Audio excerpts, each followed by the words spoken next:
이제 9월부터 4달 동안 In Christ라는 제목을 가지고 주제를 가지고 하나님의 말씀을 나누려고 합니다. 그리스도 예수 안에 있을 때 우리의 고귀한 정체성이 어떤 것인지, 그리스도 안에서 자라가는 우리 그리스도인의 성품이 어떠해야 되는지, 그리스도 안에서 새롭게 발견되는 사명은 무엇인지, 그리고 예수님 오시는 성탄을 기대하면서 그리스도 안에서 완성되어가는 하나님의 나라가 무엇인지를 말씀을 나누려고 합니다. 오늘은 그리스도 안에서 진정한 신앙자들이, 신앙인이 누리는 하늘의 그 기쁨, 감격이 무엇인지 함께 나누려고 합니다.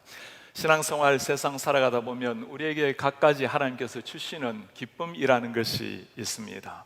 제 생에 가장 기뻤던 한순간은 신학대학원에 들어가서 공부했을 때였습니다. 원래부터 목회자가 되기 위해서 신학교를 들어간 것은 아니었습니다. 우리 예수님께서 30살에 3년 동안 공생의 생활을 하셨는데, 저도 제 생에 평생 그렇게 살기는 어렵지만 30살이 되면 제3, 3년을 주님처럼 살아내려고 공생회하고자 신학교를 들어가게 되었습니다. 2학년이 되었을 때 가르쳤던 한 고등학생이 변화되는 것을 보면서 참 힘겹게 어렵게 살아갔던 아이인데, 그가 하나님의 말씀으로, 사랑으로 변화되는 것을 보면서 주님을 따라가는 것, 한 영혼을 변화시키는 것이 얼마나 고귀한 일인지 그때부터 하나님께서 목자의 심정을 주셨습니다. 신학 공부를 하면서 가졌던 기쁨, 성경을 체계적으로 알아가고 배워갔던 기쁨, 세상의 무엇과도 비교할 수가 없었습니다. 가르치면서 가졌던 기쁨, 제자들이 잘 자라나서 좋은 목회자들로 서는 것을 보면서 하나님께서 주신 큰 특별한 기쁨이 있습니다. 이제 목회를 시작하면서 새롭게 다가오는 기쁨이라는 것이 생겼습니다. 지난 월화수는 우리 클페프 수양관에서 목회자들 수련회를 가지게 되었습니다. 많은 다양한 프로그램, 그리고 함께 좋은 강의들, 또 함께 교제하면서 참 행복하고 즐거운 시간을 가졌습니다. 제게 가장 즐겁고 기뻤던 순간은 우리 교육자들이 기뻐하는 그 얼굴, 행복해하는 모습을 보면서 그게 제게는 너무너무 기쁨의 시간이었습니다.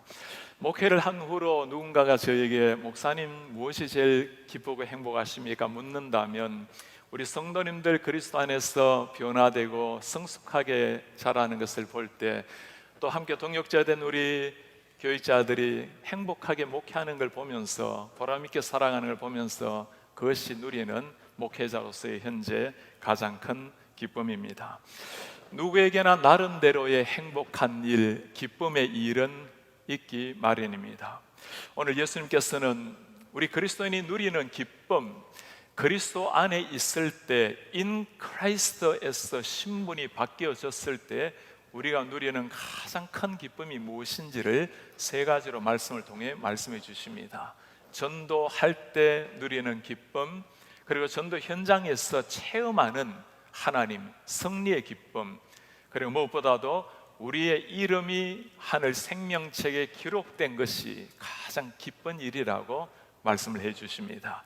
첫 번째 하나님이 말씀해 주시는 기쁨, 예수 이름으로 나아갈 때 예수 이름으로 전도하는 기쁨을 주님이 말씀해 주십니다. 예수님께서 70인을 따로 세워서 제자들을 전도를 하러 보내십니다. 오늘 말씀이 그 장면입니다. 그 후에 예수께서 70인을 세우셔서 친히 가시려는 각 동네와 각 지역으로 둘씩 앞서 보내시며, 예수님께서 세우신 70인, 예수님께서는 12제자들을 세우셨지만 70인 특별히 주님께서 사랑하시는 사람들을 세우셔서 그들을 먼저 전도로 보내셨습니다. 오늘 말씀해 보면 특별한 한 단어가 나옵니다. 그들을 먼저 앞서 보내시며, 예수님께서 하셔야 될 전도 일을 위해서 70인을 먼저 보내셨다는 겁니다. 무슨 말일까요? 전도한다라는 것은 우리 예수님께서 하시는 그 일을 동참하는, 마치 주님께서 지금 이 땅에 계신다면 하실 그 일을 우리가 앞서가서 한 사람 한 사람을 주님께로 인도하는, 예수님을 대신하는 일이 전도하는 일이라는 겁니다. 70인뿐만이 아니죠. 앞절에 보면 우리 예수님께서 제자들에게도 똑같은 사명을 주셨습니다. 예수께서 12 제자들을 불러 모으시고 뭘 말씀하시죠? 모든 귀신 제어하고 병을 고치는 능력 권세 주시고 하나님의 나라를 전파하고 앓는 자를 고치게 하려고 내어 보내시며, 예수님께서 세상에 오신 목적이 바로 이것입니다. 사람을 살리고 고치고 영혼을 탄생시키는 일, 예수님 안에서 변화된 사람, 그리스도 안에서 살아가는 사람 역시 해야 될 가장 본질적 사명이 바로 영혼을 전도하는 전도적 사명입니다. 예수님 안에서 누리는 이 위대한 신분의 변화, 그리스도 안에서 내가 어떤 존재인지를 모르면 이 전도한다라는 것이 부담이 되기도 하고 때로는 책임처럼 여겨지기도 하고 그러다 보면 피곤해지기도 쉽습니다. 정말 예수 그리스도 안에서 내가 누구인지 나의 정체성을 정확하게 깨달을 때는 이 전도의 사명이라는 것이 사명을 넘어서 기쁨, 감격이 되는 겁니다. 지난주 우리 토요 새벽 기도 때 우리 교회에서 이번 여름에 많은 분들 선교지를 다녀와서 참 감격적인 고백 간증을 함께 나누게 되었습니다. 과테말라에 비쳤던 곳에서 태양열을 밝혀주고 사람들 한 사람 한 사람을 그리스도로 인도하신 분들, 그 캄캄한 밤을 밝히는 전기가 들어온 것처럼 영혼의 어둠을 밝히는 예수님께서 멀지 않아 그들에게 선포가 될 것입니다. IT에 죽어가는 많은 영혼들, 참 흑암 속에 아파하는 사람들, 그 아이들, 그 영혼들에게 예수님의 사랑을 전했던 많은 분, 그리고 일본까지 가서 우리 젊은이들, JG 아이들 가서 그 복음의 동토라고 말하는 0.2%의 그 일본 영혼을 품고 눈물로 기도했던 많은 우리 청소년들, 그 가운데 몇 명은 이미 하나님께서 마음을 주셔서 장차 일본 선교를 위해서 내 삶을 드리겠다고 미리 준비하는 아이들도 있습니다. 케냐 그 멀리 다녀온 우리 강용의 12명의 청년들, 얼마나 걸리냐 물었더니 비행기 여러 번 갈아타고 버스 타고 36시간, 한 번 가는데도 36시간을 차를 타고 이동해야 되는 그 척박한 곳에 가서 갑시콜리아에 들어가서 한 사람 한 사람 우리 주님께로 인도했던 많은 청년들, 제가 케냐에 다녀온 그 청년들에게 인솔했던 우리 유성은 목사님께 한번 물어보았습니다. 가서 많은 하나님의 은혜를 주셨을 텐데 어떤 은혜가 가장 컸습니까? 아프리카의 그 신기한 땅을 밟아보는 것도 중요했죠. 많은 영혼이 주님께로 다가오는 것도 중요했습니다. 그러나 목사님의 고백은 다른 데 있었어요. 하나님께서 행하시는 역사를 보면서 우리 청년들, 지금 또 살아계신 하나님, 그 생명의 하나님을 만나는 기쁨, 그 감격으로 청년들이 참 행복했습니다. 그리고는 참 귀한 간증을 해요. 그 가운데 한 명은 지금 레지던트를 밟고 있는데 내 삶을 아프리카 영혼을 위해서 바치겠다라고 결단한 젊은이, 한 친구는 의대 준비를 하고 있는데 내가 앞으로 저 아프리카 영혼을 위해서 특별히 내 삶을 드려야 되겠다고, 다른 한 청년은 아주 고액 연봉을 받고 있는 청년인데 당장 그 길로 직장을 내려놓고 내가 아프리카를 위해서 준비해야 되겠다고 다시금 준비하고 있는 청년 이야기를 듣게 되었습니다. 여러분, 이 모든 사람들의 공통점이 뭐죠? 그 귀한 시간, 한 번밖에 낼 수 없는 휴가를 내어서 그 많은 비용, 그 먼 곳까지 다녀오면서도 세상 어디에서도 누릴 수 없는 그 기쁨, 그 감격, 그 감격을 누리고 온 사람들, 왜 그럴까요? 하나님께서 기뻐하신다라는 그 사실을 발견했을 때, 하나님의 역사를 눈으로 발견했을 때 전도 현장에서 누리는 기쁨입니다. 신앙생활에서 우리가 누리는 기쁨들이 많이 있죠. 성경을 체계적으로 이해하고 성경을 가르치고 나름대로 교회에서 아름다운 봉사를 하고 다 귀한 일입니다. 그러나 예수님의 모든 관심이 집중되어 있는 것, 예수님께서 이 땅에 오신 이유, 목적이 바로 여기에 있는 겁니다. 한 사람 한 사람 전도해서 육신으로 살다가 끝날 인생이 하나님 앞에 변화되어 정말 인간다운 그리스도 안에서 변화된 인격으로, 성품으로 살아내는 것, 가장 귀한 일입니다. 우리 교회가 본질적으로 추구해야 될 사명이 바로 이것입니다. 성도를 훈련시켜 세상을 변화시키는 교회. 성도를 훈련시키려면 반드시 앞에 뭐가 있어야 됩니까? 영혼 탄생이 일어나야 성도 훈련이 이루어지는 겁니다. 교회의 가장 본질적 사명은 죽은 영혼을 살려내고 영혼을 전도해서 그 다음에 성도 훈련을 시키고 지역과 세상을 변화시켜 나가는 겁니다. 지난 금요일, 토요일은 어제 그제는 우리 당회원들 수련회를 하게 되었습니다. 이제 우리 한 달이 지나면 시무장로를 내려놓게 되는 장로님 한 분이 그렇게 말씀을 해요.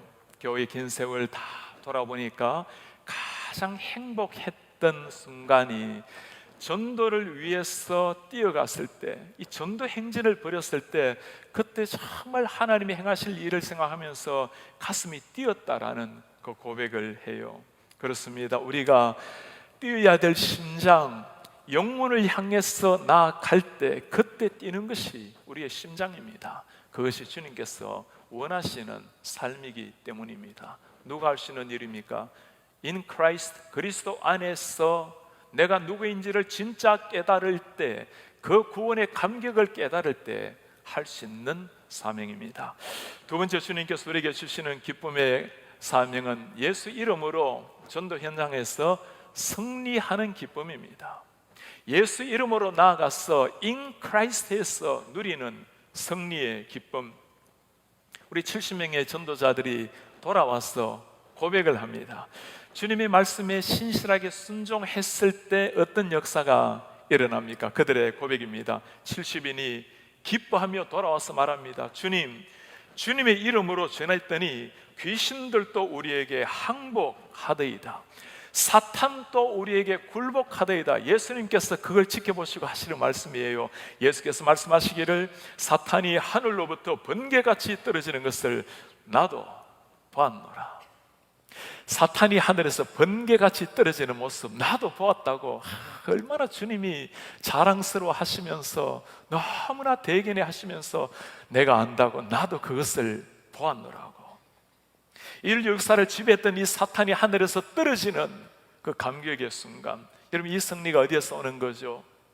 아무것도 아니었던 미천한 사람들이었지만 그리스도 안에서 하나님의 자녀다움을 가지고 예수 이름으로 당당하게 나아갔을 때 하늘의 사탄이 떨어지고 영혼이 변화되는 모습을 보게 된 겁니다. 그 예수님의 이름 In Christ에서 누리는 그리스도인의 위대한 신분, 그때나 지금이나 똑같은 겁니다. 유일한 차이라면 우리가 그 예수 이름으로 당당하게 나아가는가, 그러면 그렇지 않는가의 차이일 뿐입니다. 우리 성도님들 땅 위에 살아가는 날 동안에 우리도 그 주님으로 말미암아 기쁨과 감격을 누리지만 전도 현장의 그 기쁨, 그리고 그 현장에서 누리는 하나님이 특별히 역사하시는 이 승리의 기쁨을 여러분들 삶 속에서도 맛보시는 여러분들이 하나님의 자녀들 되시기를 주의 이름으로 축복합니다. 기쁨에 겨워서 흥분한 상태로 주님의 제자들이 보고를 해요. 그 제자들을 가만히 지켜보던 그 예수님이 얼마나 고마워했을지, 행복했을지. 여러분, 지금 어떤 상황일까요? 예수님께서 누가복음의 9장에서 19장까지 계속 잃어버린 영혼 찾는 이야기를 하십니다. 전도에 대한 말씀을 하시는 거예요. 그리고 넘어가시면 이제 십자가를 져야 될 상황입니다. 십자가를 앞에 놓고, 마지막 죽음의 길을 앞에 놓고, 이제 당신이 지나가고 나면 저 12 제자와 70인들 그리고 하나님을 알아가는 많은 사람이 이 사명을 감당해야 될 텐데, 그들이 가서 예수 이름으로 담대하게 전하고 승리의 보고를 하는 그들을 보면서 주님 참 대견해 하시면서 흐뭇해 하셨습니다. 제 작은 생애에도 이 사탄과 영적 전투를 벌여서 정말 희열에 찬 그런 경험들이 몇 가지가 있어요. 가장 제 가슴을 뛰게 만드는 일은 2012년도 제가 목회하러 오기 전에 중국에서 일어났던 일이었습니다. 그때는 중국에 방학이 기니까 오랫동안 이곳저곳 많이 다니면서 선교를 했었는데 서안에 갔을 때였습니다. 서안은 이전에 중국의 수도 장안이라는 곳입니다. 그 산에 가면 특별한 곳이 하나 있는데 진시황릉도 있고 또 하나 특별한 무덤이 하나 있어요. 중국의 유일한 여황제 척천무라는 여황제의 무덤이 서안에 있습니다. 이 무덤이라고 할 것이 아니고 거대한 하나의 산입니다. 겉에서 보면 거대한 산을 저 머리부터 발끝까지 여인의 모습으로, 누운 모습으로 무덤을 만든 거예요. 밑에서 위로 올라가면 1시간 거리나 올라가야 됩니다. 이 사람들은 그 척천무 그 여제 무덤을 숭배를 합니다. 때가 되면 제사를 지내고 분향을 하고 사람들이 그 신 앞에 굴복하는 그런 곳이 있습니다. 그 산 밑에 내려가서 제가 함께 동행했던 장로님하고 대화를 나누는데 장로님이 그렇게 말씀해요. 이 마을 사람들이 저 귀신에 사로잡혀가지고 얼마나 많은 사람들이 귀신 들고, 제가 있었던 그 주간에 방학이니까 한 중국 여대생 21살짜리가 고향에 돌아와서 이유도 없이 목매달아 죽었던 일도 그 주간에 일어났습니다. 장로님이 저더러 한 집을 방문하자고, 예전에 교회를 나온 한 청년이 있는데 이 청년이 교회를 오다가 귀신 들려가지고 나오지를 못한다라는 거예요. 함께 그 청년 집에 갔을 때 제가 정말 깜짝 놀랐습니다. 이 청년이 미치고 정신이 나가버리니까 집에 있지도 못하고 마구간 헛간에 거기서 사는 거예요. 오물이 가득하고 아무것도 구별하지 못하고 말도 하지 못하고 눈도 뜨지 못하고 그렇게 그냥 그 헛간에서 그냥 죽어가고 있는 거예요. 얼마 남지 않았을 텐데 목사님 가서 우리 기도라도 한번 해줍시다. 그 형제를 보면서 그 추운 겨울에 제가 가지고 있었던 목도리를 형제에게 목에 감싸 주었어요.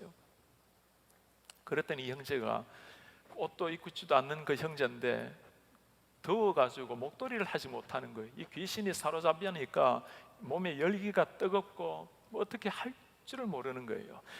제가 무엇을 위해서 기도를 해야 될지 그냥 눈물로 그렇게 기도를 했어요. 집으로 돌아왔습니다. 장로님, 저 형제 저렇게 우리 보낼 수는 없으니까 내일 다시 한번 가서 우리가 따스한 물 목욕 한번 시키고 옷 반듯하게 한번 입히고 밥이라도 한 끼 먹을 수 있도록 해드리고 그리고 우리 주님께로 보내드립시다. 그리고 잠자리에 들었는데 12시가 지났어요. 제 마음속에 하나님께서 이 마음을 주시는 거예요. 이 형제가, 제게 지금 멀쩡한 이제 23살 형제가 저러다가 죽을 게 아닌데 저거는 병 때문이 아니라 이 귀신 때문에 죽어가는 형제인데, 장로님 우리가 이 귀신을 잡아야 이 형제가 살아나겠다고. 그래서 장로님 올라가서 우리 저 척천무 저 귀신 잡으러 갑시다. 그래서 장로님하고 그 밤 1시가 되었는데 산길에 올라간 거예요.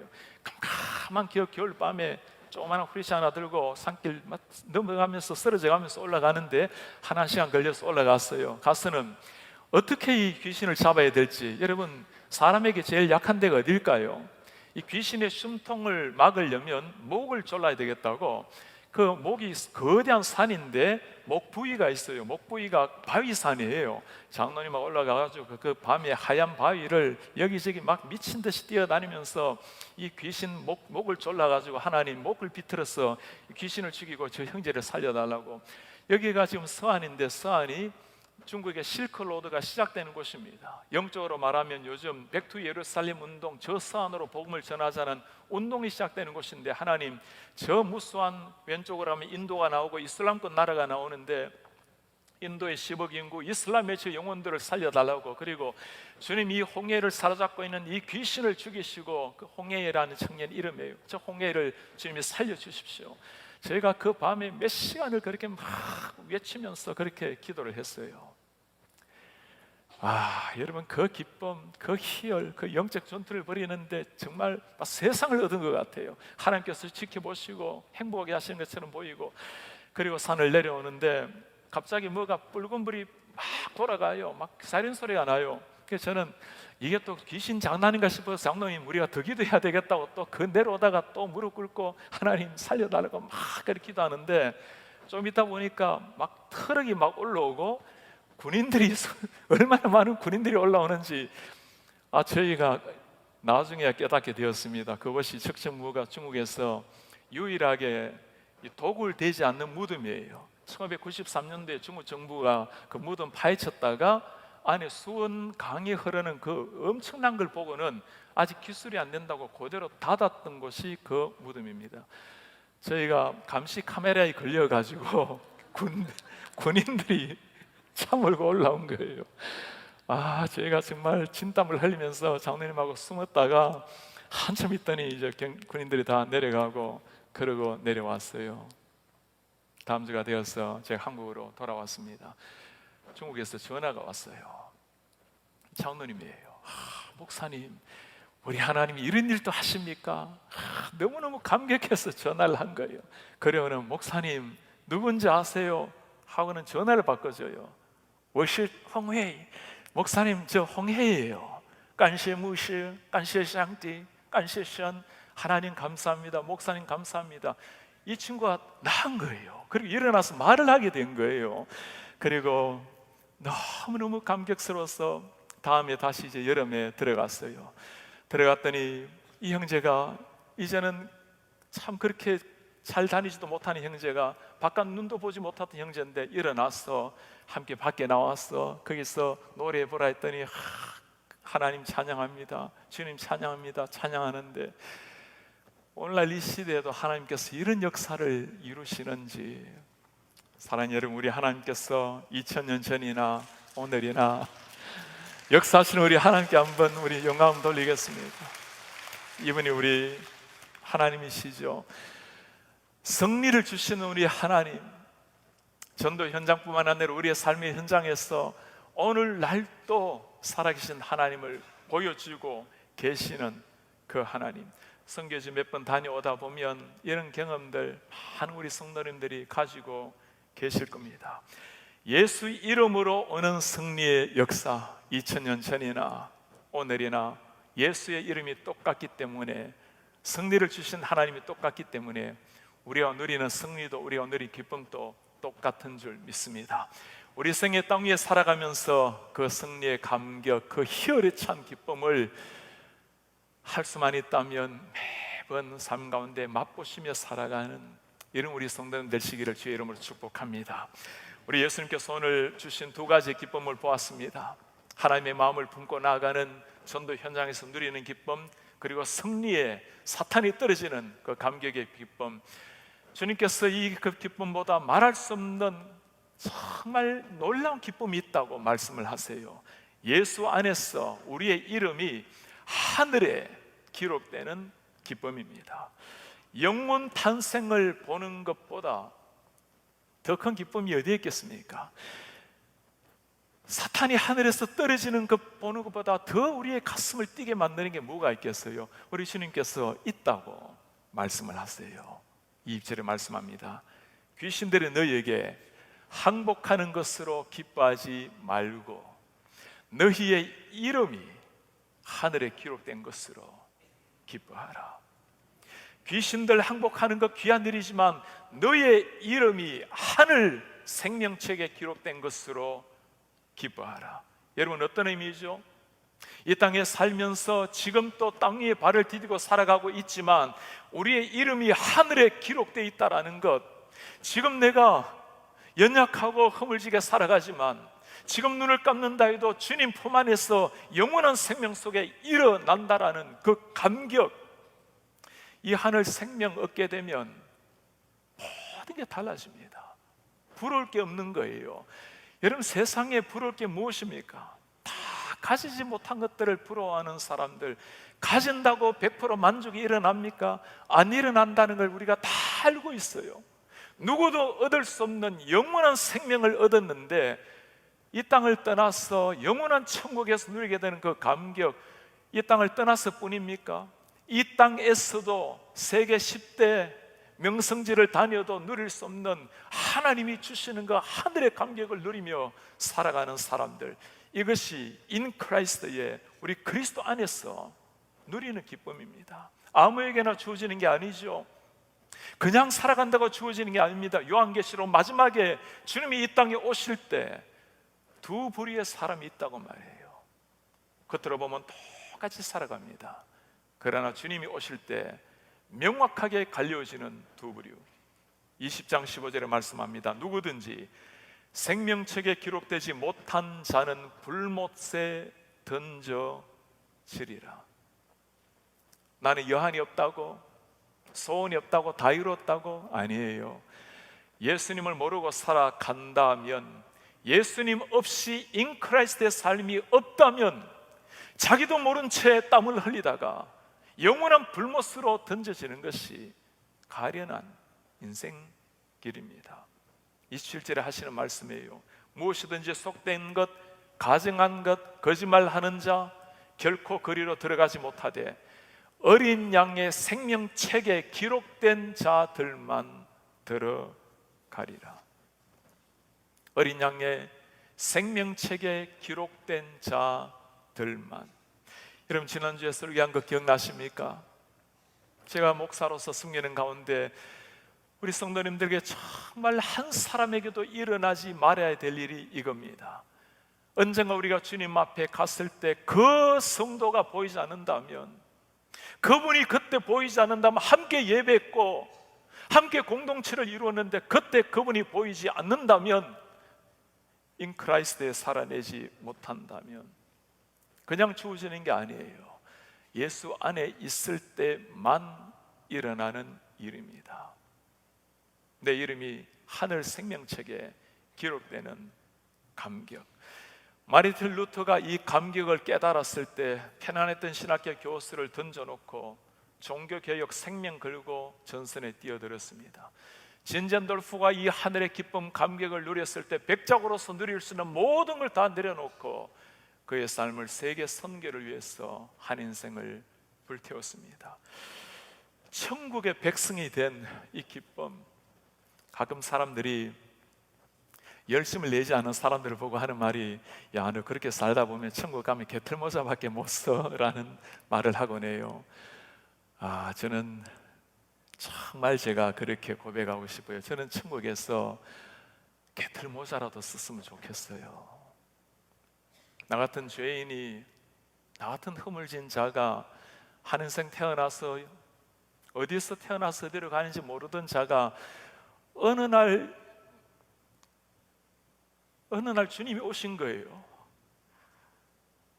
그 주님이 죄를 위해서 십자가에 피를 흘리시고 상상할 수 없는 일이 이루어진 겁니다. 누군가가 나를 위해서 심장을 주시고 나를 살려내었는데, 나 같은 죄인이 천국에서 눈을 뜰 수 있다면 저는 개털모자 좋겠어요. 천국의 문지기라도 제발 좋겠어요. 턱걸이라도 저는 했으면 좋겠어요. 누가 감히 그 하늘 영광스러운 나라, 그 거룩하신 하나님 앞에 쓸 사람이 도대체 누가 있습니까? 나 같은 죄인이 천국에서 눈을 떴다는 걸 생각하면 저는 너무너무 놀랄 것 같아요. 어떻게 나 같은 죄인이 이곳에 오게 되었는지. 이 감격이 있다면, 내 이름이 천국에 기록되었다는 그 감격이 있다면, 여러분 다 된 거예요. 뭘 더 바라십니까? 뭘 더 기대하세요? 무엇 때문에 아픔이 있고, 무엇 때문에 분노하고, 무엇 때문에 그렇게 아둥바둥하고, 무엇 때문에 그렇게 마음을 쓰고.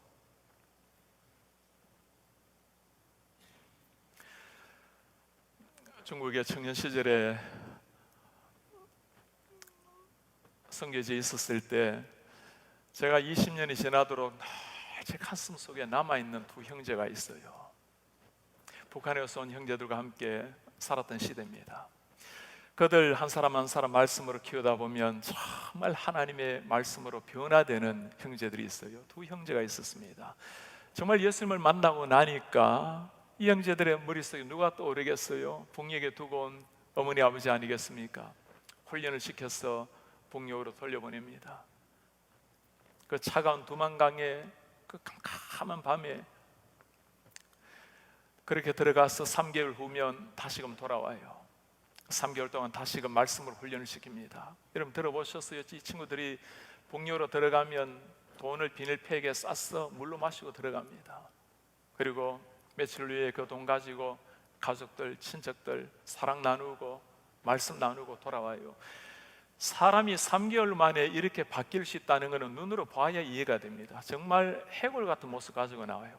돈 있어 먹을 것이 별로 없으니까 그리고 다시 말씀으로 그리고 또 훈련을 시켜요. 차가운 두만강 묻습니다. 눈을 보면서 형제여 두렵지 않는가? 잡히면 사형 아닙니까? 두렵지 않습니다.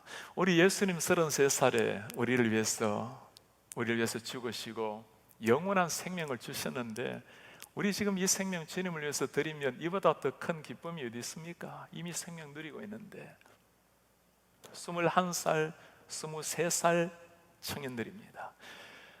들어간 지가 지금 20년이 되도록 이제 나오지 못하고 있는 이 청년들, 때로 청년들 생각하면 그 비닐봉지에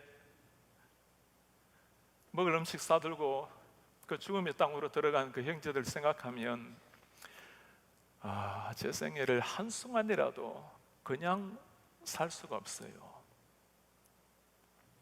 여러분, 정말 그들이 믿는 주님, 그 누리는 기쁨, 그 감격, 만족하는 인생, 우리가 만난 그 주님 정말 똑같은 분이 맞으십니까?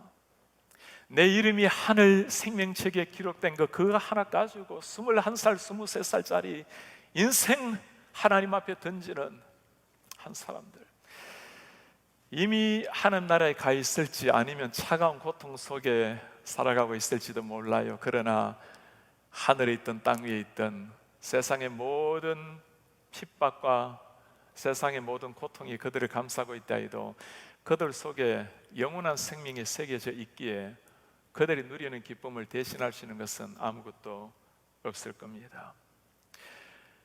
여러분, 한번 물어보시기 바랍니다. 내 속에 정말 이 주님이 있는가? 내가 in Christ에, 예수 안에서의 이 기쁨을 누리고 있는가? 주님을 만났는데 주님 안에서 산다고 그렇게 고백을 하는데 왜 내 속에 이런 기쁨이 샘솟지 않고 있는가? 이런 무엇이 문제예요? 그렇게 내 전부를 다 드렸어, 나름대로 신앙생활을 하는데도 천국에 가서 내 이름이 생명책에 기록되어 있지 않다면 그보다 안타깝고 억울한 일이 어디에 있겠어요? 내 이름이 천국에 기록된 것, 여러분, 그냥 주어진 게 아니죠. 우리 예수님이 대신 죽으시고 주신 선물입니다. 그냥 주어진 게 아니에요. 영광스러운 그 선물입니다. 그리고 그 선물을 주님이 기쁨으로 누리라고 말씀을 하세요. 우리 이름, 지옥에 새겨졌던 우리 이름을 예수님의 피로 말끔히 다 씻으셨어요. 그리고 어린 양의 피로 우리의 이름을 생명책에 기록을 하셨습니다. 그 기록된 이름은 주의 피로 기록하시고 성령으로 임봉하셨기에 누구도 지울 수도 끊을 수도 없는 겁니다. 여러분, 이 주님이 나의 주님이 정말 맞으십니까? 그 주님이 정말 나의 주님이시라면 전도 현장에서 누리는 그 기쁨, 승리의 기쁨, 그리고 내 이름이 하늘 생명책에 기록되었다는 것 하나 가지고 세상이 다 사라져도 이 기쁨 가지고 감격스럽게 살아가는 이런 하나님의 사람들 되시기를 주의 이름으로 축복합니다.